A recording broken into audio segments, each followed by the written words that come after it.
जे तू एक बारी हसे दिले आशिक दी खसे।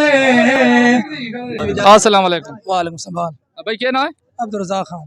अब्दुल रज़ाक खान। अब्दुल रज़ाक खान साहब को कोई ऐसी चीज़ जो सुनाओ जे जितनी नौजवान खलन इन्हों नौजवान थोड़ा फोकस करना, जितने नौजवान खलन इन्होंने दिल भी खुश थी वजन चाहे मसला हल थी भी न थी। चलो मैं सुने ना कमीज तेरी काली ले। हाँ छिकड़ो कमी काली गला कमीज तेरी काली ते सोने फुलवाली।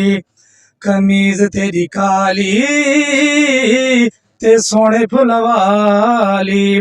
भावे वसे तू वजैस असा कर नियरत तेनू लेके जाना मियाँ वाली।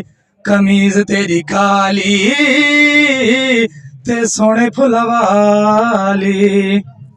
जे तू एक बारी हसे दिले आशिक दी खसे। जे तू एक बारी हसे दिले आशिक दी खसे तेनू लेके जाना मियाँ वाली।